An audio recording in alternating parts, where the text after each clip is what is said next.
तो दोस्तों, स्वागत है आप सभी का हमारा यूट्यूब चैनल बीएससी मैथ्स वाला पे। जैसा कि आप सब देख पा रहे हैं, जेक बोर्ड का क्लास 8 का चैप्टर नंबर 1 का प्रश्नावली 1.1 का प्रश्न संख्या 12 जो कि बेस्ड है किस पर, JCERT रांची पर। ठीक है ना।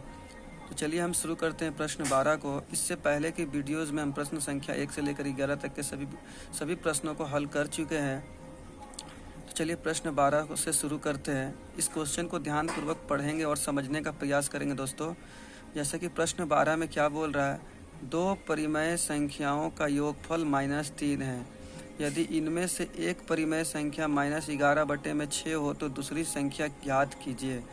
मतलब कि इस क्वेश्चन का कहने का अर्थ ये है कि जब दो परिमेय संख्या को आपस में जोड़ा जाता है तो उसका जो योगफल है -3 प्राप्त होता है। और एक परिमेय संख्या आपको यहाँ पे देखिए दिया हुआ है -11/6 और दूसरी परिमेय संख्या में निकालना है। तो चलिए इसे हल करते हैं।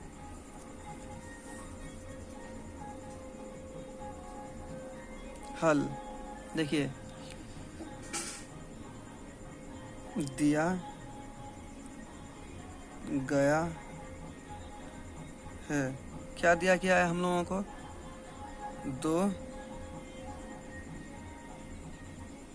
परिमेय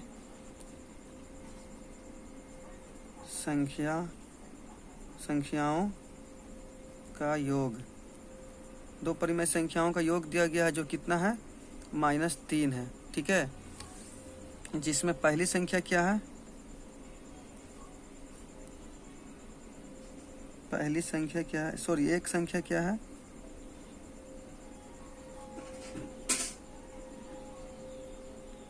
एक संख्या क्या है -11/6। तो हमें दूसरी संख्या पता करना होगा क्या है। तो दूसरी संख्या को हम यहाँ क्या मान लेंगे,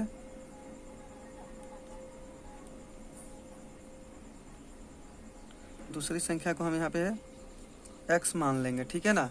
पहले एक संख्या हमें दिया हुआ है -11/6, तो दूसरी संख्या को हम लोग क्या मानेंगे, x मान लेंगे। ठीक है। तो प्रश्नानुसार क्या बोला है,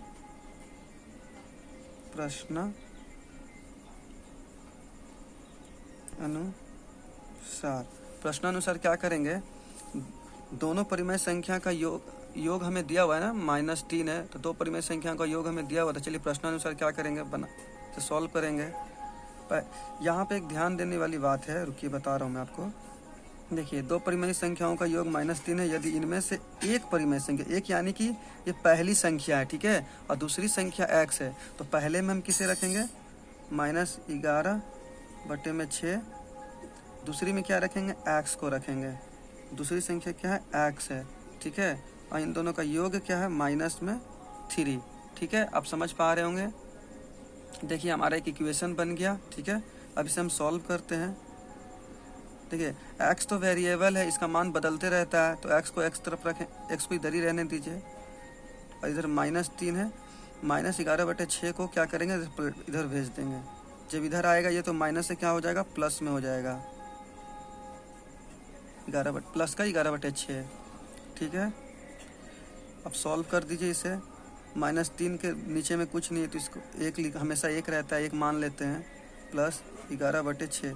देखिए ये कि भिन्न का जोड़ आ गया। ठीक है, यानी कि ये दो परिमेय संख्या है, ये -3/1 प्लस में 11/6, एक परिमेय, दो परिमेय संख्या है। अब क्या करेंगे, इसका हर का, दो परिमेय संख्याओं का हरों का क्या करेंगे, आपस में एलसीएम लेंगे। आप एलसीएम ले लोगे, आप 1 और 6 का एलसीएम ऑलवेज 6 आता है।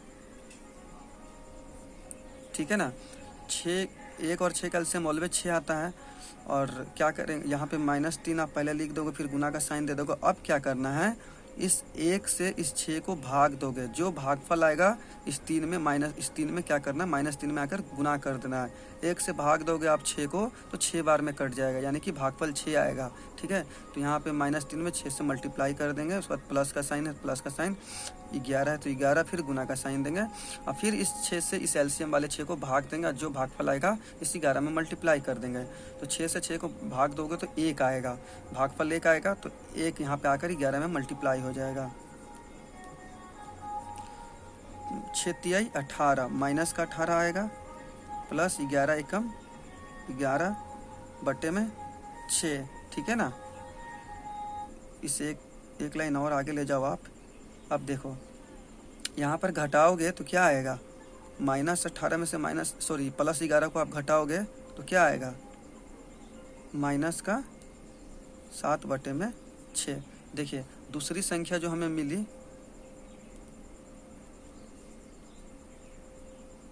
दूसरी संख्या क्या है, -7/6, और यही आपका आंसर है। ठीक है, इस प्रकार हम प्रश्न 12 को सॉल्व कर चुके हैं। चलिए अब प्रश्न 13 में चलते हैं। देखिए प्रश्न 13 है। प्रश्न 13 क्या बोल रहा है, -1 में क्या जोड़ा जाए कि 7/5 प्राप्त हो। ठीक है ना, -1 में हमको क्या, कौन सी ऐसी संख्या को जोड़े, मतलब ऐसा कौन सा संख्या जोड़ा जाना चाहिए ताकि हमारा जो रिजल्टेंट है इस 7/5 के 5 प्राप्त हो, मतलब इसके बराबर हो जाए। चलिए हम शुरू करते हैं हल से। ठीक है,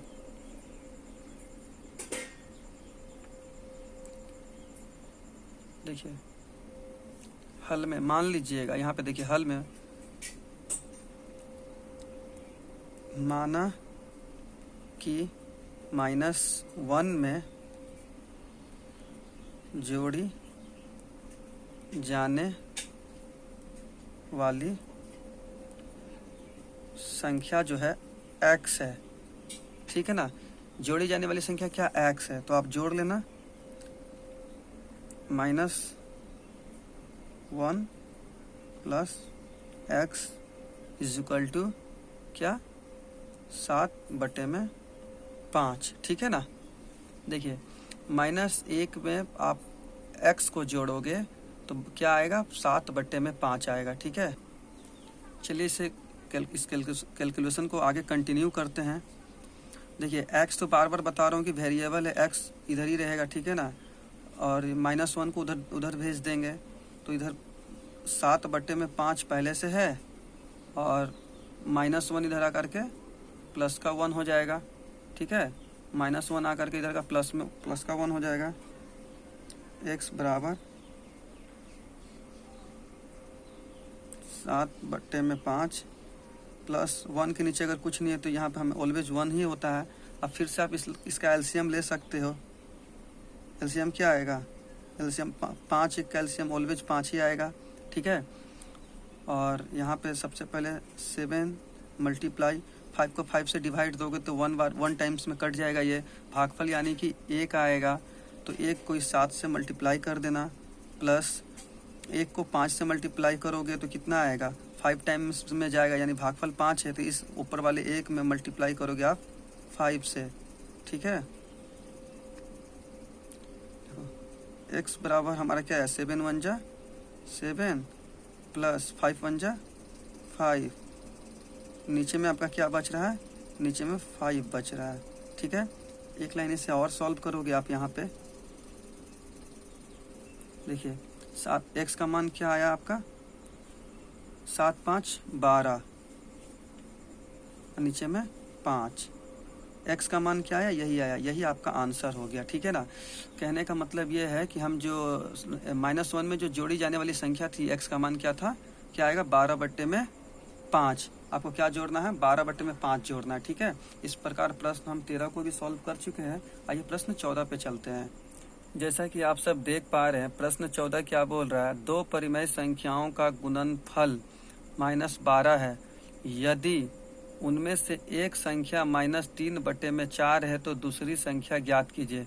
क्वेश्चन ध्यान पूर्वक समझेंगे कि 2 परिमेय संख्या, ठीक है, उनको जब आपस में गुना किया जाता है तो उनका गुणनफल जो है हमें -12 प्राप्त होता है। ठीक है, यदि उनमें से एक संख्या जो है, एक संख्या दिया हुआ है, ठीक है, -3/4, मतलब 2 परिमेय संख्या को आपस में गुना किया जाता है तो उनका गुणनफल -12 आता है, और एक परिमेय संख्या दिया हुआ है तो दूसरी परिमेय संख्या में ज्ञात करनी है। तो चलिए शुरू करते हैं। यहाँ सॉल्यूशन या आप हल भी लिख सकते हो। ठीक है, क्या दिया गया है, दिया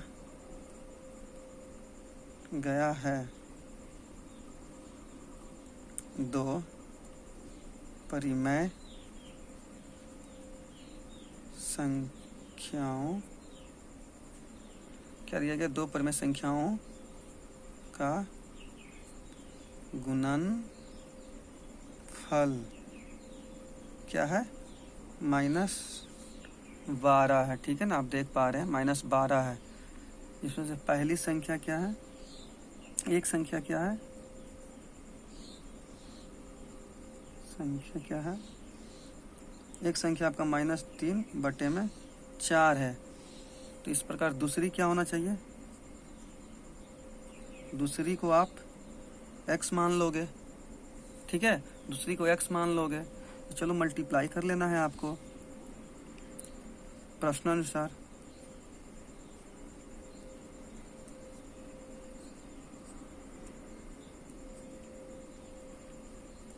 प्रश्नानुसार क्या करना है हमें, जो प्रश्न बोला है प्रश्न के अनुसार क्या करना है।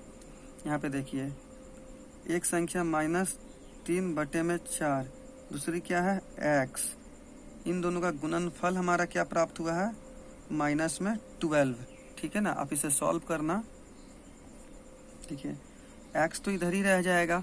ठीक है ना, इसके नीचे कुछ नहीं है तो आप एक 1 मान लेना। ठीक है, और ये इधर जाएगा, क्रॉस मल्टीप्लिकेशन, तो 4 12 के साथ मल्टीप्लाई होगा, 3 1 के साथ मल्टीप्लाई होगा। ठीक है ना, जैसे आपको यहाँ रफ में मैं करके दिखा देता हूँ। a बराबर में b बराबर c बराबर में d, ऑलवेज b c के साथ मल्टीप्लाई होता है, b into C plus a into D. ठीक है, चलिए -12 मल्टीप्लाई ऑफ 4/3 आ जाएगा। आप 1 को लिखना चाहते तो लिखो, नहीं भी लिखोगे तो चलेगा। माइनस माइनस कट जाएगा, 3 से जब इसे काटोगे तो ये 4 टाइम्स में कट जाएगा। ठीक है, एक लाइन आप इधर बढ़ा देना, x इज इक्वल टू, देखिए यहाँ 4 आया ना देखिए यहाँ पे आप, यहाँ 4 और 4 क्या हो जाएगा 16, यही आपका आंसर हो गया। 4 चौके 16, गुना करेंगे ना यहाँ पे, x का मान क्या है 16, मतलब हमारा जो दूसरी संख्या जो निकल कर आएगा 16। पहली संख्या -3/4 था और दूसरी संख्या 16 है। इन दोनों को, ये दो परिमेय संख्या को आपस में गुना करेंगे तो हमारा जो गुणनफल आता है क्या आता है, -12 आता है। ठीक है, इस प्रकार प्रश्न संख्या हम 14 को भी कंप्लीट कर चुके हैं। ठीक है, अगर आपको वीडियो पसंद आया है तो प्लीज़ लाइक कीजिएगा, और कहीं भी किसी भी टाइप का डाउट रह गया तो प्लीज़ आप कमेंट ज़रूर कीजिएगा। ठीक है, तब तक के लिए धन्यवाद। मिलते हैं नेक्स्ट वीडियो में नेक्स्ट प्रश्न के साथ।